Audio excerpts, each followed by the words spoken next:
Hello everyone, this is Crota giving you a shoutcast between Rainbow Razor and Liquid HayPro here on Shakuras Plateau. Here we have Rainbow Razor spawning as the blue Terran player at what I'll call the 5 o'clock position. He is fighting against Liquid HayPro, who is spawning as the red Zerg. This was obviously taken from the Korean servers. I'm not 100% sure if HayPro actually, speaks Korean. So Liquid HayPro saying no Korean, saying and Razor's going, okay, I'm sure you guys can read that comment there, and I will just talk about the game in and of itself and these particular spawning locations. This Overlord will be able to come across this map over here and quickly find the Terran player at the bottom right-hand side. And meanwhile, Liquid HayPro, the Zerg player, should have the option to go for perhaps a 14 or a 13 hatchery. Hatchery first is very, very popular here on Shakuras Plateau. Shakuras Plateau, a Zerg favored map, just because of the ability to set up an easy expansion and the ability to take down your backdoor rocks in order to get easy access into your opponent's base. The Terran player, not exactly sure what that was. It looked like he was gonna go for a Vespene Geyser and then decided to cancel it. So we may see mass Marine play coming in from Razor. Rainbow Razor. I'm not sure if his Marine Micro is as Gosu as Marine King's. Marine King, just very, very Gosu Micro. If you have not seen his Marine Micro, especially against Banelings, that is something to definitely check out, but it is not going to be the case, as you can now see the refinery already being built. It looks like he tried to build the refinery a little bit earlier and then decided against it, canceling it, losing some minerals, and then building it once again. We can see that there is an Overlord here now, and the Overlord will be able to spot this refinery. HayPro does turn it around, and Rainbow Razor does not see that Overlord, so that is a very, very big luck out by HayPro. HayPro coming in over here, able to spot the refinery, and now knows that he is not going up against mass Marines. One SCV now coming out over here will be able to come across this one drone. And now the two will pass in the night, as for some reason it is always nighttime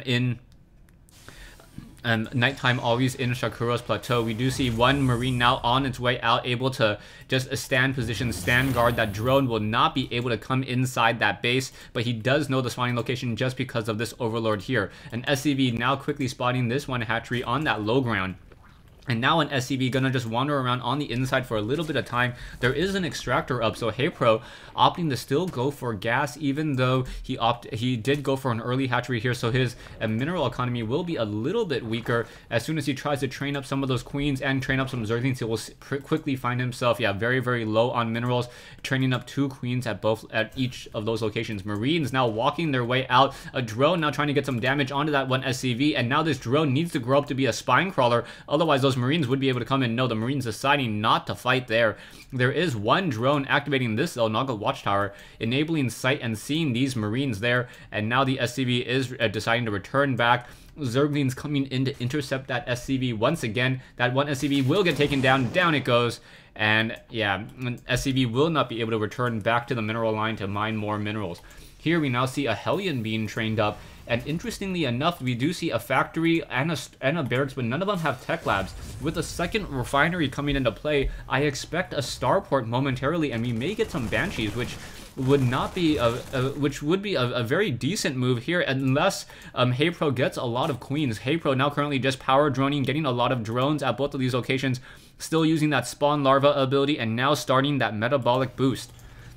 I'm still waiting to see how Razor will plan on using his gas. He is currently mining with 6 harvesters on gas, but still doesn't have anything that really trains any gas units yet. So that is a little bit curious right now, sitting on 300 gas, which is a large amount of gas with nothing to really show for it. And now we see a Baneling nest coming into play. So Banelings are strong against both Marines and Hellions, and now we see the double starport. So double starport coming in, and that is going to be a lot of air damage. Instead of going for cloak, going for that instead. And now we see 2 queens in play. Those queens are going to try to perhaps deal a lot of damage towards those Hellions. The Hellions do have a very decent range. In comes some Marines as well. Drones coming off the mineral line. Hellions getting some clawing attack onto some of those Hellions. Hellions now backing off. Hellions and Queens have to be very, very careful. One Queen very low on hit points, down to 27, and now pulling away. And now that very low hit point Queen somehow able to continue this fight still. We now see the Spine Crawler now coming in, and now Zergling's now trying to come in as well. That one Queen is going to get sniped. Zergling's now coming in.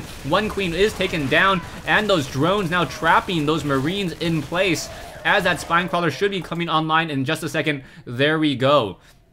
So that was nicely done, and now these Marines are gonna try to return home. And now HayPro sees the danger. He does see the double starport. One doesn't have a tech lab; it was canceled, in opting for a Viking. So we should be getting a Banshee in play in just a second. Marine now trying to shoot down this Overlord. Overlord will go splat in just one moment, and now barracks being placed down as well.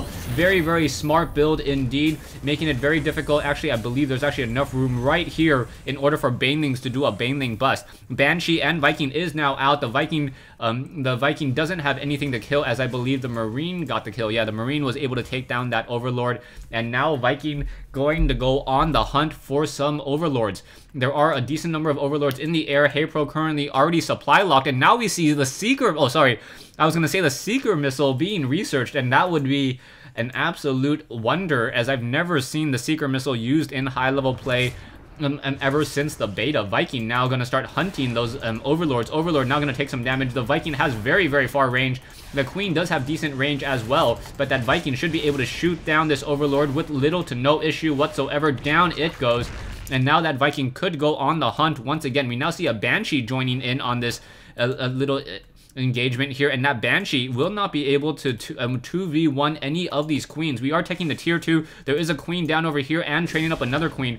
Now trying to clean up some of those creep tumors. One Queen versus a Queen versus a Banshee, and now another Queen needs to come into play, and it looks like this one Banshee going to be very, very dangerous position, and it may get shot down in just a second. One Queen may get taken down. It does go down, and that Banshee at 5 hit points able to escape. Nicely done by Rainbow Razor, as Overlords are once again getting shot out of the sky by those Vikings. So Vikings having their way with those Overlords. HayPro is in trouble trying to get Queens over. We now see a Mutalisk, or sorry, a Spire now being built. So Mutalisks are in the future, and now a Spore Crawler now trying to be built as well. The Spore Crawler repositioning itself in order to protect those Overlords.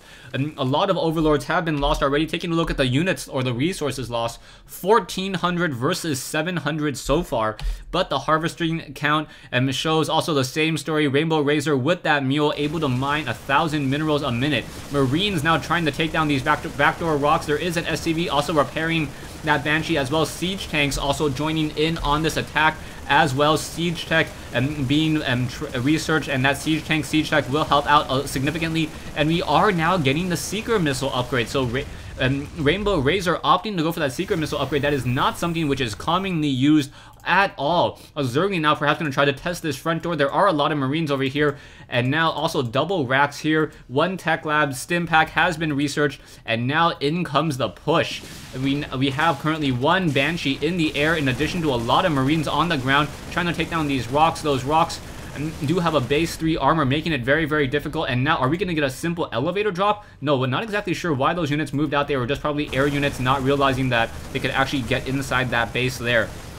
So one base play coming in. The SCV probably should not be trying to attack, should probably just instead repair that one Banshee that is in the air. And now in comes the Raven. The Raven has taken a fair amount of damage, and now in comes the attack. There is one medevac in the air, and there is also one Spore Crawler in place. So that Spore Crawler may be able to snipe down that Banshee, and down it goes. But Siege Tank has been researched, and now those Marines need to pull out of there, or they have to be very, very careful. Mutalisk now coming in as well. The Seeker missile has not finished being researched yet, and Liquid HayPro says GG. I really wanted to see the Seeker missile being used. I guess I'll have to wait another day. The Seeker missile originally had a range of 9, now only has a range of 6. Also, I believe the Seeker missile has a movement speed of around 2. So the only thing that a Seeker missile can chase down are units that have a movement speed less than 2. The only 2 that I can, or 3 that I can think of, are carriers, Thors, and battlecruisers. Obviously, unupgraded Overlords have a very slow movement speed. Even upgraded Overlords have movement speeds, but yeah, you really don't want to use Seeker missiles on Overlords. Anyways, a really interesting game, a really great game here. Razor was able to push out, deal a lot of damage with 3 Marines and those Hellions, putting a lot of pressure, then opted to go into a double starport tech. I like this play, especially that Razor adopted his tech. As soon as he saw that Overlord in the air, he knew he wanted to take down Overlords, so he canceled one of his tech labs. And in doing so, he was able to get out that a Viking much earlier, and in getting that Viking, those Vikings were able to do a lot of Overlord hunting, eating up the larva and the supply of liquid HayPro. So HayPro having to just constantly replenish his Overlords and unable to get a really strong economy going. You can see that he does have 44 drones, but his unit count was just very low because he constantly had to replace those Overlords, and replacing those Overlords in order to not be supply locked. So yeah, really well played, really well done. These Vikings getting a decent number of kills. Yeah, one Viking had 6 kills. So between these 2 Vikings and perhaps 700 minerals, were 700 minerals lost. So really strong investment coming in from 2 Vikings, 2 decent air units. Thanks for watching. Thanks for listening. I hope you guys enjoyed this 1v1 replay between Liquid HayPro and Rainbow Razor here on Shakuras Plateau.